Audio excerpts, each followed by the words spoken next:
మర్యాదలేని మర్యాద, బాక్సాఫీసును ఏలిన దీవార్, జంజీర్ వంటి కమర్షియల్ ఫార్ములా సినిమాల మధ్య కూడా చాలా సింపుల్ కథలలో స్టార్స్ లేకుండా సూపర్ హిట్లు తీసిన దర్శకుడు బాసు చటర్జీ పేరును మనం తరచూ వింటుండేవాళ్లం.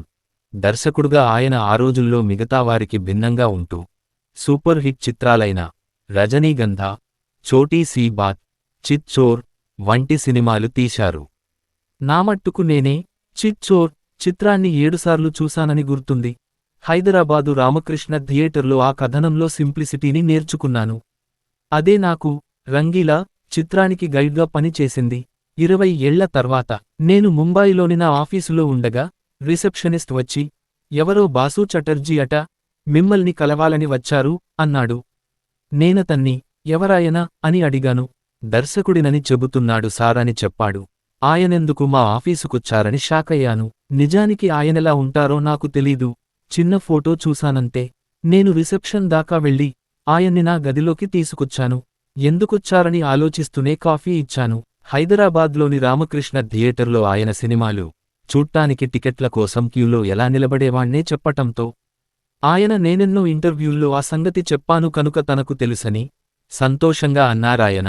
కాసేపు కబుర్లు చెప్పాక తనెందుకొచ్చారో చెప్పారాయన. ఆయన దగ్గర ఒక స్క్రిప్ట్ ఉంది.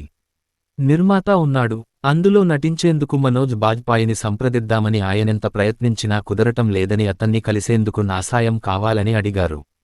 నేను తప్పకుండా అని చెప్పి పక్కగదిలోకి వెళ్లి మనోజ్కు ఫోన్ చేస్తే అతని ఫోన్ పనిచేయలేదు. అతని సెక్రటరీకి చేస్తే ఊళ్ళో లేడని తెలిసింది. బాసు చటర్జీగారు అతనికోసం ప్రయత్నిస్తున్న సంగతి సెక్రటరీకి చెబితే అతను, తెలుసండి, ఆయన్నెలా వదిలించుకుందామనే మేము చూస్తున్నాం అన్నాడు. నేను నిశ్చేష్టుజయ్యాను.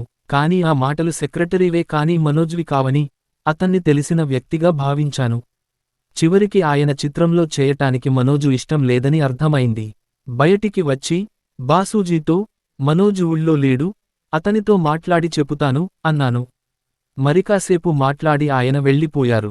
కొన్ని రోజుల తరువాత బాసూజీయే ఫోన్ చేసి, మనోజ్కి నాతో పనిచేయటం ఇష్టం లేనట్లు తోస్తుంది అన్నారు. నాకేం చెప్పాలో తెలియలేదు. ఆయన తన కథ వినేందుకు ఆఫ్తాబ్ శివ్ దసానీకి రికమెండ్ చేయమని అడిగారు. నేను సరేనని ఆల్రైట్కు ఫోన్ చేశాను.